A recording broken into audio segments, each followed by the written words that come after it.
Level 0. You're walking through your house right now and you're surrounded by venom. The tiny house spider in your bathroom corner, it's got fangs and a venom gland. That ant crawling across your kitchen counter, packed with formic acid. The problem is, none of it matters to you. House spiders produce neurotoxic peptides specifically designed to shut down insect nervous systems. But here's the thing, their fangs can't even penetrate human skin effectively. When they do manage to bite, they're delivering maybe a few nanograms of compounds targeting receptors you don't have in the same way insects do. Garden ants are actually walking chemical factories. They can spray formic acid at concentrations up to 70%, which sounds terrifying until you realize each ant delivers only 10 to 20 micrograms. That's like trying to fill a swimming pool with an eyedropper. These creatures spent millions of years perfecting the chemical weapons for prey thousands of times smaller than you. A jumping spider's venom can paralyze a fruit fly instantly, but to your biology, background noise. Your immune system doesn't even bother showing up to the party. But things are about to change. Level 1. Now we cross into venom you can actually feel. Mosquitoes aren't just bloodsuckers, they're injecting you with pharmaceutical-grade anticoagulants. Female mosquitoes carry cocktails of compounds like anopheline and heparin at concentrations of 21.3 micrograms per millimeter. They need your blood to stay liquid during their 5 to 10 minute feeding sessions. So they've basically turned into flying chemistry labs. Different mosquito species evolved completely separate solutions to the same problem. Anophelines target your thrombin, while culisines go after factor XA. Same goal, different molecular approach, like two hackers finding different ways into the same system. Fire ants take a more direct route. A single sting delivers solnopsin A, which makes up 95% of their venom by weight. These alkaloids trigger your mast cells to explode and dump histamine everywhere. The result? A Schmidt pain index rating of 1.2, described as sharp, sudden, mildly alarming, like walking across shag carpet and reaching for a light switch. That characteristic pustule forms because the alkaloids are literally killing your cells at microscopic scales. Sweat bees barely register at Schmidt rating 1.0, light, ephemeral, almost fruity. You'll slap at the sting site, maybe rub it for a minute, then forget it ever happened. These venoms evolved as biological warning shots, not weapons. But the warning shots are about to become something much more serious. Level 2. Now, pain becomes the main character. Paper wasps deploy melittin, the same compound that makes bee stings hurt, but they've weaponized it. Melittin makes up 40 to 60% of their venom by dry weight, and it works with phospholipase A2 to literally dissolve your cell membranes while flooding your system with histamine. The Schmidt pain index rates this at 3.0, caustic and burning with distinctly bitter aftertaste, like spilling hydrochloric acid on a paper cut. You're not just feeling a sting anymore. Your nerve endings are screaming because the venom is actively disrupting how your cells hold themselves together. Velvet ants earned the nickname cow killer for good reason. Their aculeotoxins create some of nature's most brutal pain experiences, lasting up to 30 minutes of pure agony. Schmidt described it as 8 unrelenting hours of drilling into an ingrown toenail. Their smooth stingers can strike repeatedly, and their exoskeletons are 11 times stronger than honeybee armor. Moon jellies showcase technology that's been perfecting itself for 500 million years. Each nematocyst fires at 37,000 G acceleration. That's faster than a bullet. They're launching microscopic harpoons loaded with dermonecrotic compounds that create anything from mild prickling to serious burning, depending on how many hit you. The pain level has jumped dramatically, but your body can still handle this. You'll curse, you'll run for ice, but you'll recover completely. That's about to change.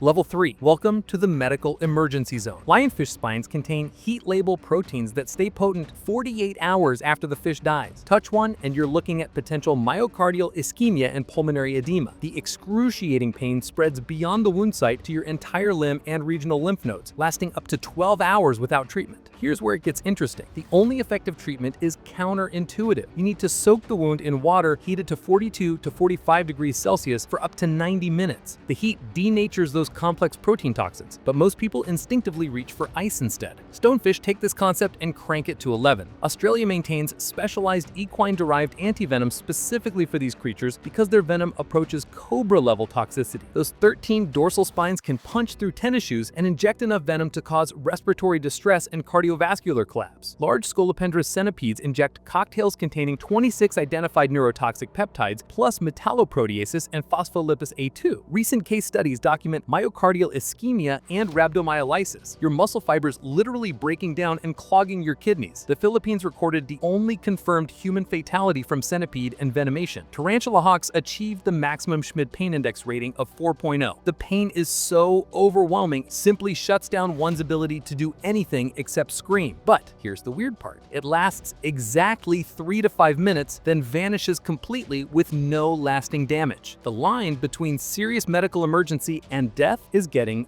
thinner. Level 4. Now we enter life or death territory. Blue-ringed octopuses weigh only 25 grams but carry enough tetrodotoxin to kill 26 adult humans. Their salivary glands contain 9,276 mouse units per gram, over 1,000 times the threshold for strongly toxic classification. Here's what makes this terrifying. Tetrodotoxin blocks your sodium channels, muscles, creating ascending paralysis while keeping you completely conscious. You feel everything, you think clearly, but your muscles stop responding, starting with your extremities and moving inward toward your diaphragm. Respiratory failure hits within 20 minutes. Only 3 confirmed human deaths exist in medical literature. A 4-year-old Australian boy survived because paramedics got him on a ventilator within 30 minutes. If you can keep someone breathing artificially for 12 to 48 hours, they'll usually make a full recovery. The toxin clears, but those hours of conscious paralysis create psychological trauma that lasts much longer. Brazilian wandering spiders inject venom 10 times more potent in humans than in lab mice. Instead of just causing pain, their neurotoxic cocktail creates characteristic priapism in 52% of male victims, alongside blood pressures hitting 200 by 130 millimeters of mercury and heart rates exceeding 150 beats per minute. Brazil reports 4,000 annual envenomations, with the highest fatality rates in children under 10. Brussels vipers represent the big 4 snakes, causing massive mortality across South Asia. They inject an average of 63 milligrams of venom containing metalloproteinases that simultaneously activate multiple blood clotting pathways. Medical researchers developed a venom severity scoring system specifically for these bites, with mortality predictions ranging from 0.06% to 99.1% based on presentation. The margin for error has disappeared completely. Level 5. This is where venom becomes a race against time. King cobras deliver unprecedented venom volumes, averaging 420 milligrams per bite. That contains approximately 15,000 mouse-lethal doses. Their neurotoxic cocktail, including alpha cobra toxin and CM11, causes respiratory paralysis within 30 minutes to several hours. Modern treatment protocols require 20-plus vials of Thai Red Cross anti-venom plus mechanical ventilation to keep victims breathing until the neurotoxins metabolize. Even with perfect medical care, you're fighting biology at its most ruthless. Deathstalker scorpions deploy chlorotoxin that triggers massive catecholamine surges. Your blood pressure can spike to 280 by 180 millimeters of mercury, while life-threatening cardiac arrhythmias develop. Children face the highest fatality rates because of body mass scaling effects. The same venom dose hits them proportionally harder. Inland taipans possess Earth's most potent land snake venom with LD50 values of 0.025 milligrams per kilogram. A single bite theoretically delivers enough paradoxin and taipoxin to kill 289 adult humans. 0 confirmed human fatalities exist only because these snakes live in remote Australian deserts, and the few documented bites happen to people with immediate helicopter access to anti-venom. Box jellyfish achieve marine supremacy through tentacles capable of cardiac arrest within 2 to 5 minutes. At least 67 deaths have occurred in Australia since 1883, with all recent fatalities in children. Their cardiotoxic mechanisms cause hyperkalemia by forming pores in cell membranes, leading to heart rhythm disruption and contractile failure. You need perfect medical intervention immediately, or your organs start shutting down in real time. But even perfect medical care has limits. Level 6. Even with the world's best medical care, some damage becomes permanent. Irukandji jellyfish syndrome demonstrates delayed toxicity that outsmarts emergency medicine. Symptoms appear anywhere from 5 minutes to 2 hours after the sting, then explode into massive catecholamine surges, creating blood pressures up to 300 over 180 millimeters of mercury. 2 confirmed deaths resulted from hypertensive complications despite intensive care. Survivors report something uniquely horrifying. Some experience pain recurrence up to 1 year later, as if their nervous system never fully recovered from the chemical assault. Severe blue-ringed octopus cases require prolonged mechanical ventilation, while victims remain completely conscious but unable to signal distress. Life support must continue 12 to 48 hours until toxin clearance. The physical recovery is typically complete, but the psychological trauma of conscious paralysis, being trapped inside your own body, creates lasting mental health effects. Taipan bite complications include hemolytic uremic syndrome and microangiopathic anemia. Papua New Guinea studies show 42% of victims require intubation despite receiving anti-venom therapy. Another 37% need mechanical ventilation. Survivors often face permanent kidney damage and potential long-term neurological effects, including cognitive problems and permanent muscle weakness. Here's what makes this level particularly cruel. You can survive, but you might not be the same person afterward. The venom rewrites your biology in ways that medicine can slow but can't always reverse. Your organs may heal, but the cellular damage leaves scars that last decades. Instead of quick death, you get prolonged suffering with uncertain outcomes. The next level abandons any pretense of mercy. Level 7. Your body starts dismantling itself from the inside. Russell's viper envenomations create venom-induced consumptive coagulopathy. Your blood simultaneously clots and bleeds through multiple metalloproteinase pathways. Acute kidney injury develops in 45.9% of children, with dialysis required in 35.7% of severe cases. Documented fatalities include victims drowning in their own blood from pulmonary hemorrhage. Others develop peripheral arterial thrombosis, requiring emergency surgery to restore blood flow to limbs. Some survivors face delayed pituitary failure resembling Sheehan syndrome, with unexplained hypoglycemia appearing months later. Boomslang bites demonstrate nature's patience with death. Symptoms appear 4 to 72 hours after envenomation, then coagulopathy explodes throughout your system. Carl Patterson Smith documented his own death from a juvenile specimen bite in 1957. Extensive internal bleeding in lungs, kidneys, heart, and brain. Their venom contains 75 to 78% metalloproteinase that consume your clotting factors while triggering secondary fibrinolysis. Severe pit viper envenomations create compartment syndrome, with tissue pressures exceeding 30 millimeters of mercury. When antivenom fails to reduce swelling, surgeons perform emergency fasciotomy, cutting open your limbs to relieve pressure. Studies show 27 of 145 Malaysian pit viper victims develop permanently swollen limbs. Instead of targeting one system, these venoms orchestrate multi-organ failure. Your kidneys shut down from protein overload. Your heart struggles with blood that won't clot properly. Your lungs fill with fluid from damaged blood vessels. Medicine can support individual failing organs, but when everything breaks down simultaneously, treatment becomes a desperate juggling act. Some venoms move faster than any possible medical response. Level 8. Medicine hits its breaking point. Many banded krites maintain 77 to 100% mortality rates despite antivenom treatment. Black mamba still cause 14% mortality with optimal medical care. Geographic venom variation renders some antivenoms 11.3 times less effective against regional species variants. Treatment failures cascade through multiple pathways. Antivenom allergies prevent life-saving therapy in patients who need it most. Tissue damage progresses faster than neutralization can occur. Multi-organ failure creates cascading breakdowns beyond current medical capabilities. Rural populations face the harshest reality. 90% lack immediate antivenom access. Rising costs make treatment unaffordable for most global victims. Time becomes the ultimate enemy as mortality increases dramatically when treatment delays exceed 6 hours post-bite. India reports average 58,000 annual deaths from snakebite despite modern antivenoms. WHO estimates suggest severe underreporting in most affected regions. The real numbers could be double or triple official statistics. Maximum antivenom protocols sometimes prove insufficient against overwhelming venom loads. Doctors watch helplessly as patients deteriorate despite receiving every available intervention. Mechanical ventilation, dialysis, blood transfusions, cardiac support. When venom overwhelms these combined efforts, medicine becomes palliative care. The cruel mathematics of envenomation become undeniable at this level. Venom concentration, injection volume, victim body mass, time to treatment, antivenom potency, individual immune response, too many variables with too little margin for error. Instead of saving lives, medical teams document the final stages of biological warfare that evolution perfected over millions of years. But some creatures kill faster than documentation is possible. Level 9. Death arrives before medical intervention becomes possible. Box jellyfish achieve nature's most rapid killing speed through cardiac arrest mechanisms, occurring within 5 minutes of severe contact. Swimming at 4 knots, they actively hunt rather than drift passively, delivering tentacle loads capable of immediate cardiovascular collapse through hyperkalemic cardiac muscle failure. King cobra documentation includes Luke Yeoman's death in approximately 10 minutes from massive cardiac arrest. Thai incidents show fatalities at 8 minutes from shoulder strikes. Large volume neurotoxic injections cause nervous system shutdown faster than any land snake species through overwhelming acetylcholine receptor blockade. Sydney funnel whip spiders historically killed children within 15 minutes and adults within days before antivenom development in 1981. Documented neckbite fatalities occurred within 5 minutes through paralyzing agents causing immediate respiratory and cardiac failure. Only one death has occurred since antivenom introduction. Sea snake species achieve marine toxicity supremacy with venom potencies 100 times greater than most terrestrial species. Beak sea snakes cause 90% of marine snake fatalities, while Dubois reef sea snakes approach inland taipan toxicity levels in marine environments. At this level, the window between bite and death shrinks to minutes or even seconds. Paramedics find victims in cardiac arrest with no time for treatment protocols. Emergency room physicians receive patients already brain dead from hypoxia. Instead of fighting for patient survival, medical teams perform autopsies to understand what happened. The venom completes its work before human intervention becomes physically possible, but nature may have even more devastating weapons waiting to be discovered. Level 10. We've reached the theoretical maximum. Compounds so potently redefine what's biologically possible. Botulinum toxin represents nature's ultimate chemical weapon, with LD50 values of 1 to 3 nanograms per kilogram. 1 gram theoretically could kill over 1 million people. Enhanced variants achieve LD50 values as low as 0.02 nanograms per kilogram. Put this in perspective. Botulinum toxin measures 100 million times more toxic than cobra venom and 100,000 times more potent than sarin nerve agents. A single molecule can permanently disable a nerve terminal. Death occurs through complete paralysis while maintaining full consciousness, like blue-ringed octopus envenomation but with no possibility of recovery. Deep-sea exploration continues revealing novel compounds from hydrothermal vent organisms and abyssal cone snails that dwarf known toxicities. Transcriptomic analysis of venom glands identifies millions of unknown compounds with climate change and deep ocean exploration, promising continued expansion of toxicological knowledge. Synthetic biology approaches now engineer enhanced potency through combined toxin mechanisms. Research into recombinant botulinum variants produces compounds more potent than natural toxins. CRISPR-modified venom glands and nanoscale delivery systems represent emerging research frontiers. Theoretical maximum scenarios involve engineered multi-target toxins, combining respiratory, cardiac, and neurological effects with enhanced cellular uptake mechanisms. Imagine compounds that cross the blood-brain barrier instantly, unfold DNA structures, collapse circulatory systems, and stop hearts, all before you finish blinking. Instead of evolution's patient refinement over millions of years, human technology could theoretically create biological weapons that exceed nature's deadliest achievements. The upper limits of biological toxicity remain fascinatingly undefined. We fear venom because evolution keeps experimenting, and so do we.